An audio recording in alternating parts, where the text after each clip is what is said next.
બનાસકાંઠા જિલ્લામાં કાંકરેજ તાલુકામાં શિયોરી, આંકોલી, થરા, ખારિયામાં ભારે વરસાદમાં પણ રંગેચંગે શ્રી કૃષ્ણ જન્માષ્ટમી પર્વની ઉજવણી કરવામાં આવી।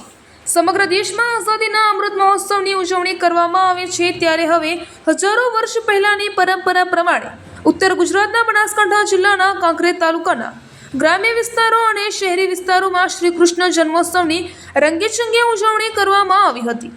વાત કરવામાં આવે તો સવારે વહેલા મંદિરના ગર્ભગૃહમાં શ્રી કૃષ્ણને નવા વસ્ત્રો પહેરાવી સોળે કળાએ શણગાર સજાવીને સૌપ્રથમ મંદિરના શિખર પર ધજા ચડાવીને આરતી, પૂજા અર્ચના, વંદના કરવામાં આવી હતી। ત્યારબાદ નંદ ઘેર આનંદ ભયો, જય કનૈયા લાલ કીના નાદ ગુંજી ઉઠ્યા હતા અને સમગ્ર વાતાવરણ ભક્તિમય બની ગયું હતું, જેમાં રાત્રે ભજન અને રાસ ગરબાની રમઝટ બોલાવી હતી, જેમાં પારણા નોમના દિવસે મટકી ફોડ કાર્યક્રમ યોજાયો હતો અને શ્રદ્ધાળુઓ ભક્તિભાવપૂર્વક દર્શન કરી ધન્યતા અનુભવી હતી અને ગામના ભોજનદાતાઓ તરફથી 18 આલમના શ્રદ્ધાળુઓને પ્રેમથી ભોજન પ્રસાદ પીરસ્યો હતો અને પવિત્ર શ્રાવણ માસની 8મ અને ચોથા સોમવારે ભગવાન શ્રી કૃષ્ણના જન્મદિવસની ઉજવણી કરવામાં આવી હતી, જેમાં ગામની બહેન બેટી અને મહિલાઓએ દેશી ઢોલના તાલે ગરબે ઘૂમીને ભક્તિભાવપૂર્વક શ્રી કૃષ્ણ જન્માષ્ટમી પર્વની રંગેચંગે ઉજવણી કરવામાં આવી હતી।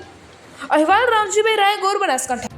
ગામમાં રામજી મંદિર ખાતે કૃષ્ણ જન્માષ્ટમીનો ઉત્સવ ગ્રામજનો અને ભક્તજનોની સાથ સહકારથી બહુ સારી રીતે ઉજવાયો છે।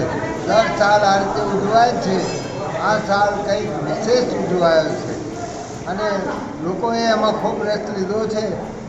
આમાં જે યુવાન છોકરાઓએ જે કામ કર્યું છે એમને ખૂબ ખૂબ ધન્યવાદ ગ્રામજનોનો અને આ મહોત્સવની ઉજવણીમાં સાથ સહકાર આપનારનો સૌનો આભાર। જય શ્રી કૃષ્ણ। ભગવાનનો ઉત્સવ ઉજવાયો તે બદલ ગામ લોકોનો ખૂબ ખૂબ આભાર અને ગામ લોકોએ ખૂબ સાથ સહકાર આપ્યો। ગામના યુવાન મિત્રો તથા આલા ભાઈ બહેનો બધાએ સાથ સહકાર આપ્યો, તે બદલ ગામ લોકોનો ખૂબ ખૂબ આભાર।